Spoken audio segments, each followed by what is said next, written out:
తెలుగు రాష్ట్రాల్లో పుంజుకునేందుకు బీజేపీ తీవ్ర కసరత్తు చేస్తోంది. రీసెంట్ గా తెలంగాణలో జరిగిన కార్యవర్గ సమావేశంలో కేంద్ర మంత్రి దత్తాత్రేయ కీలక వ్యాఖ్యలు చేశారు. 2019 ఎన్నికల్లో తాము ఒంటరిగానే పోటీ చేస్తామని స్పష్టం చేశారు. ఇటు ఏపీలోనూ బలపడేందుకు బీజేపీ తీవ్ర ప్రయత్నాలు చేస్తోంది. విజయవాడలో జరిగిన కార్యవర్గ సమావేశంలో క్షేత్రస్థాయి నుంచి పార్టీని బలోపేతం చేయడానికి అనుసరించాల్సిన వ్యూహాలపై చర్చించారు. కింది స్థాయి నేతలకు, కార్యకర్తలకు దిశానిర్దేశం చేశారు.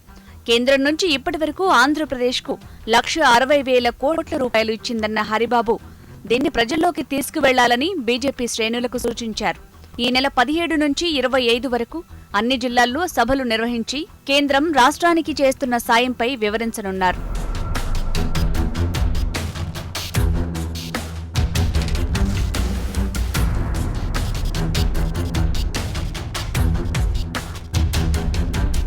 ఇంతకీ తెలుగు రాష్ట్రాల్లో బలపడేందుకు కొత్త కార్యాచరణతో బీజేపీ ముందుకు వెళ్తోందా?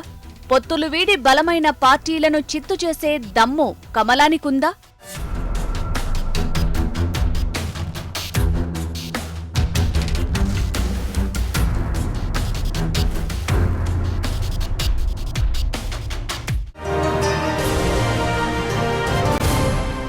రెండు తెలుగు రాష్ట్రాల్లో రెండు రకాల రాజకీయ వ్యూహాలు అనుసరించే దిశగా బీజేపీ వెళ్తోంది.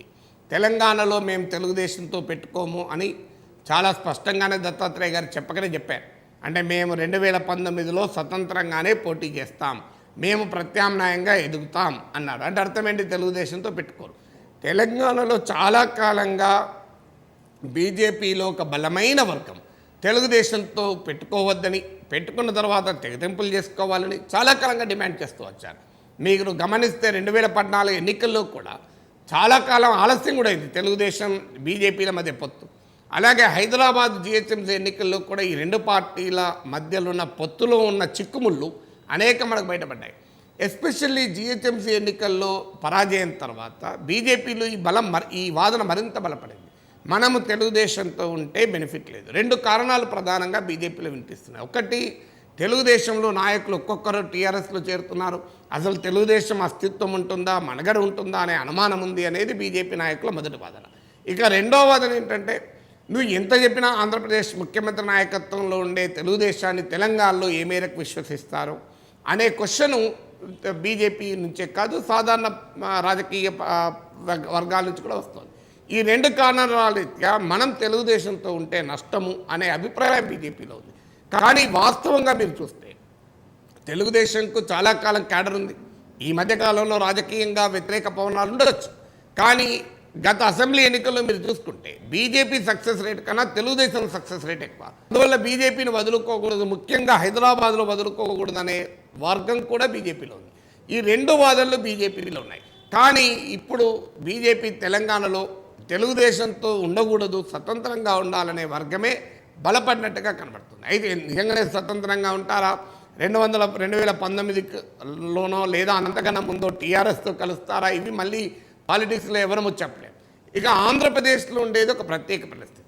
తెలంగాణలో బీజేపీ అనుకుంటుంది ఏంటంటే మాకు సొంతగా బలం ఉంది, మాకు అవకాశాలు ఉన్నాయి అని అనుకుంటుంది. ఎందుకంటే రాష్ట్ర విభజనకు కూడా బీజేపీ కారణం. మొదటి నుంచి కూడా హైదరాబాద్లోనూ ఇతర చోట్ల కొంత పునాది ఉంది. అందువల్ల మాకు హైదరాబాద్లో గ్రో అయ్యడానికి, తెలంగాణలో పెరగడానికి అవకాశం ఉందనేది బీజేపీ నమ్మకం.